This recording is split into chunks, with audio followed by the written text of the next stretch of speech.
माघ मास महात्म नवम अध्याय। विष्णुदूत ने आगे कहा, हे मित्र विकुंडल, अतिथि सेवा के समान ही अक्षय पुण्यदायक दूसरा कार्य है अन्न का दान। शास्त्रों में अन्नदान को प्राणदान के समान माना गया है। इसलिए अन्नदान करने वाले दानी तम दे दीप्यमान विमानों में बैठकर स्वर्ग को गमन करते हैं तथा स्वर्ग में उन्नत काल अनंत काल तक निवास करने के बाद पुनः दिव्य शरीर धारण कर पृथ्वी पर उत्तम कुल में जन्म लेते हैं। वे सब प्रकार के सुख भोगते हुए भूपति हुआ करते हैं। इतना ही नहीं, ऐसे मनुष्य रूपवान, धनवान, ऐश्वर्यवान तथा धर्मात्मा होकर संपूर्ण दुखों से मुक्त रहकर दीर्घायु तक पुत्र पौत्रादि के साथ सुख भोगते हैं।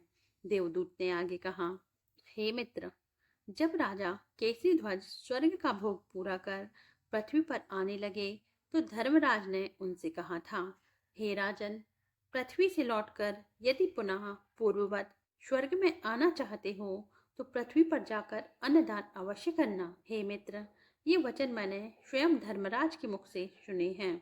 जो मनुष्य ग्रीष्म ऋतु में जल का दान करते हैं तथा सभी ऋतुओं में अन्न का दान करते हैं, वे स्वर्ग में अनंत काल तक दिव्य सुखों को भोगते हैं।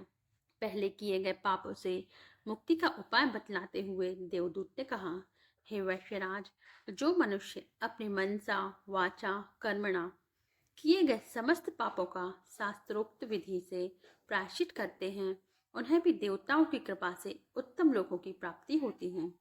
इसी प्रकार गायत्री मंत्र तथा वेद मंत्रों का जाप करने वाले, धार्मिक कथाओं का श्रवण करने वाले भी उत्तम सद्गति को प्राप्त करते हैं। व्रत एवं तप का अनुष्ठान करते हुए, जितेंद्रिय रहकर, सत्य बोलते हुए जो पराय और दूषित अन्न का त्याग करते हैं, वे भी नरक यातना नहीं भोगते। पाप की कमाई से दूर रहकर धर्म आधारित जीविका पर निर्भर रहते हुए जो व्यक्ति सदाचारी जीवन व्यतीत करते हैं, उन्हें तो स्वर्ग प्राप्ति निश्चित ही है। जो मनुष्य जिसके अन्न और धन को उपभोग करता है, वह उसके पापों का भी भागीदार बनता है। इसलिए सदैव ही दान करते रहना चाहिए और पराश्रित कभी नहीं रहना चाहिए।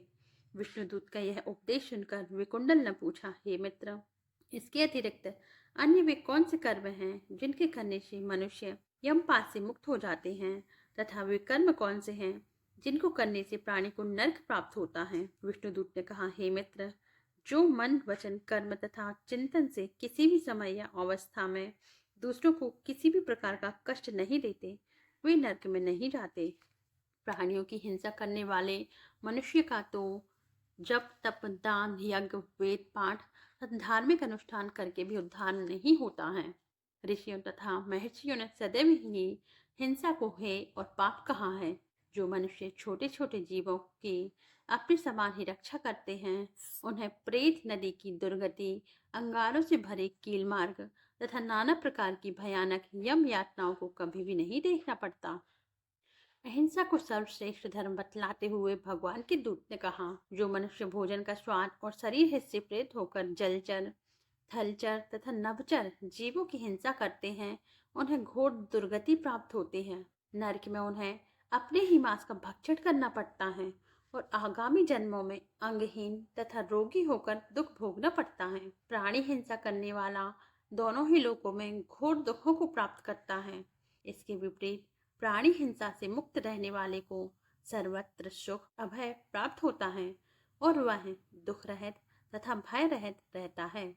जैसे सभी नदियों, नालों तथा झीलों का जल अपनी यात्रा पूरी कर समुद्र में समाहित होते हैं, उसी प्रकार संसार के सभी धर्म अहिंसा से प्रारंभ होकर अहिंसा में ही समाहित होते हैं। अतएव ऐसे मनुष्यों को जो दोनों लोकों में सुख चाहते हैं, उन्हें हिंसा तथा अन्य पापों से अपनी रक्षा करना चाहिए। इति श्री पद्म पुराणे माघ महात्म्ये नवोऽध्यायः समाप्ताः।